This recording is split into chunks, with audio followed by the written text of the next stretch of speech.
The piercing wail of sirens ripped through the calm afternoon on Maple Street as two officers walked toward me on my own front porch. I stood there, bewildered, clutching a package I had just picked up from my doormat. Across the street, a woman with a perfectly styled blonde bob was pointing at me wildly, her face twisted with fury. "There he is! That's the thief I reported," she shouted, striding across the street behind the officers. "I saw him steal that package. He doesn't even live here!" The taller officer's hand hovered near his holster, a motion that sent a chill through me. "Sir, we'll need to see some identification," he said firmly. "We've had multiple reports of package thefts in this neighborhood." I glanced down at the box in my hands, my name and address printed clearly on the label. "This is my package," I replied, forcing my voice to stay even. "This is my house. I just moved in last week." "That's a lie," the woman snapped, her voice sharp enough to cut glass. "I'm the HOA president, and I know every single resident here." At that moment, the truth hit me. This wasn't a misunderstanding.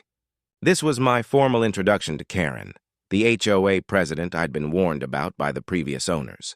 And it had taken less than a week for me to end up on her radar. It had only been 7 days since I'd moved into Oakwood Estates, a picturesque suburb of manicured lawns and suffocating regulations. The day I signed the closing papers, my realtor handed me a 3-inch binder labeled Oakwood Estates Homeowners Association Guidelines and Regulations. She gave me a sympathetic look and warned me that the president of the HOA took her duties very seriously. Too seriously. But I hadn't expected things to unravel this quickly.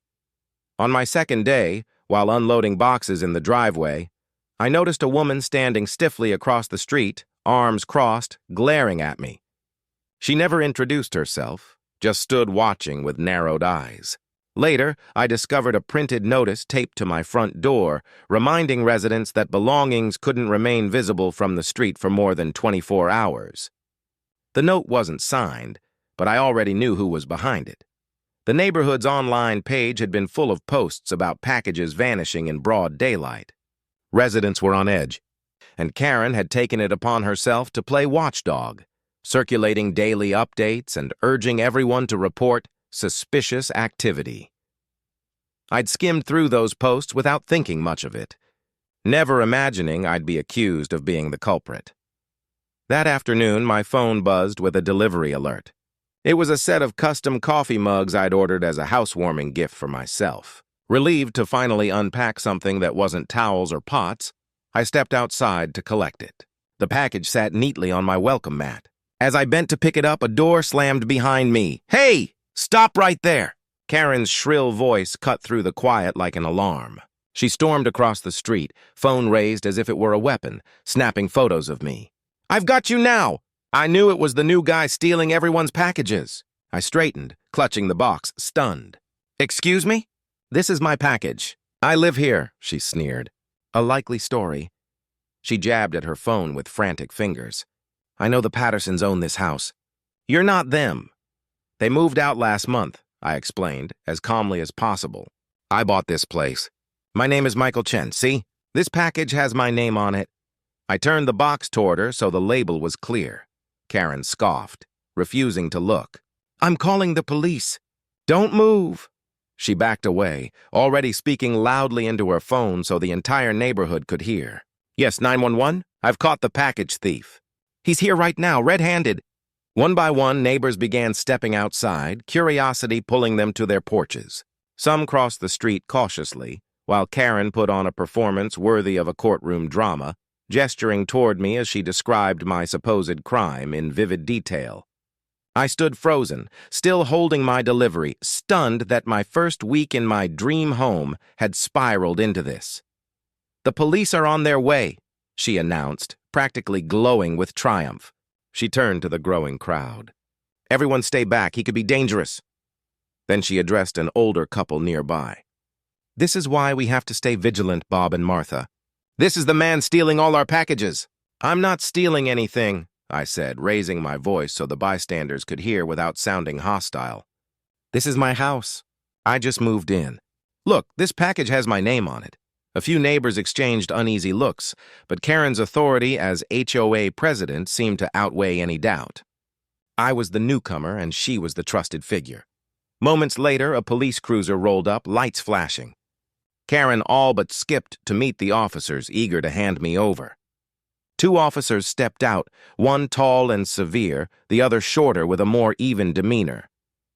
"I've been monitoring this for weeks," Karen said breathlessly, pointing at me. "Packages keep disappearing and I caught him in the act today. Look, I even took photos." She shoved her phone toward them. "He doesn't live here. I know everyone in this HOA." The taller officer approached me cautiously. "Sir, we received a report that you've been taking packages that don't belong to you. Can I see some identification?" My chest tightened, but I kept my tone measured. "Of course, officer. This is a huge misunderstanding.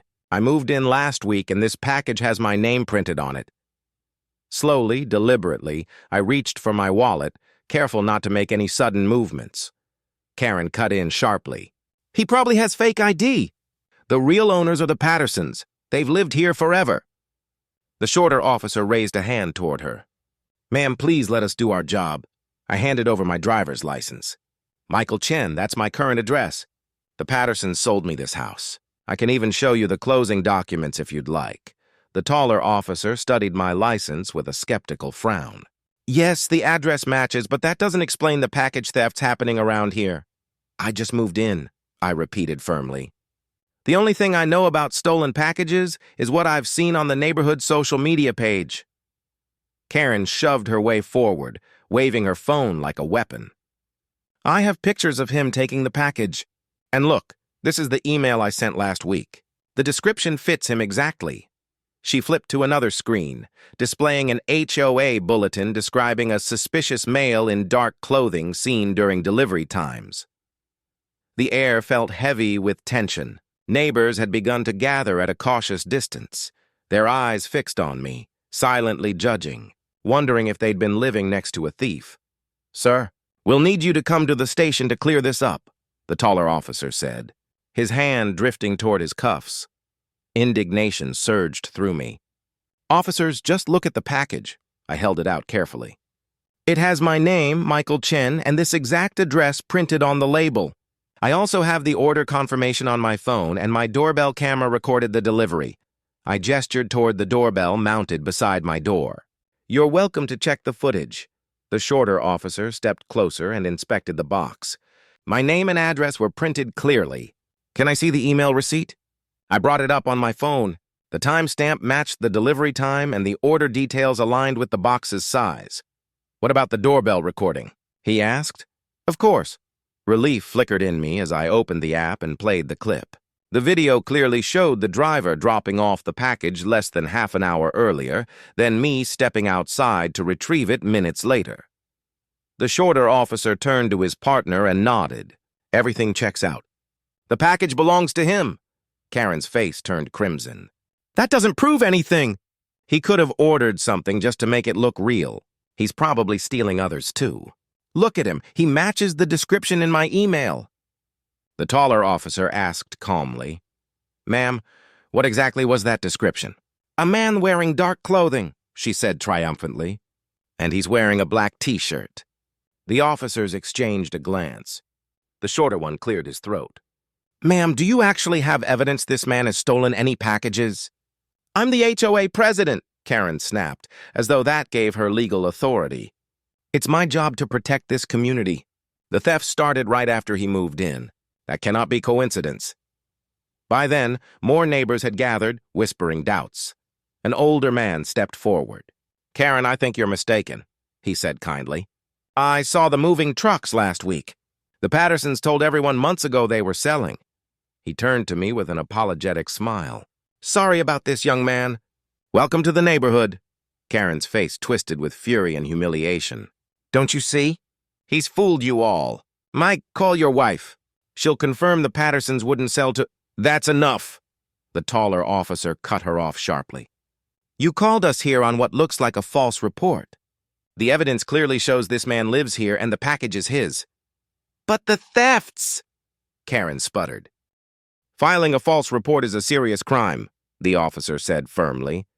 "So is interfering with an investigation. I suggest you return home immediately." The shorter officer addressed the crowd. "Folks, nothing more to see. Please go back to your homes." Karen stood frozen, her face flaming red as she tried to summon words. Finally, she jabbed a finger toward me. "The HOA will be reviewing your case, Mr. Chen. We have rules about who can live here." The taller officer's voice hardened. "Ma'am, that remark borders on harassment. Go home now, or we'll have a very different conversation." With a glare sharp enough to cut steel, Karen spun around and stormed across the street, slamming her door so hard her decorative wreath toppled to the ground. The officers apologized for the ordeal and assured me they'd document the incident. As their cruiser pulled away, several neighbors approached, introducing themselves properly and sharing stories of their own clashes with Karen. 3 days later, a formal envelope arrived in my mailbox. Inside was a notice of an emergency HOA meeting to discuss security concerns and disturbances. The turnout was unusually high. Karen's conduct became the main focus, and the board voted 6-1 to remove her as president for abusing authority and undermining community harmony. But the real shock came when the vice president played security, footage from another neighbor's cameras. The videos clearly showed Karen herself sneaking onto porches and taking packages on 3 separate occasions, always when residents weren't home. She had orchestrated the thefts to justify new security measures and to push for the overpriced system sold by her brother-in-law's company. Karen was not only removed from the board, but also faced federal mail theft charges, up to 5 years in prison and fines as high as $250,000 when the authorities confronted her with the evidence. Her face drained of color. "But I'm the HOA president," she whispered, as the weight of reality crushed her. "This is my neighborhood,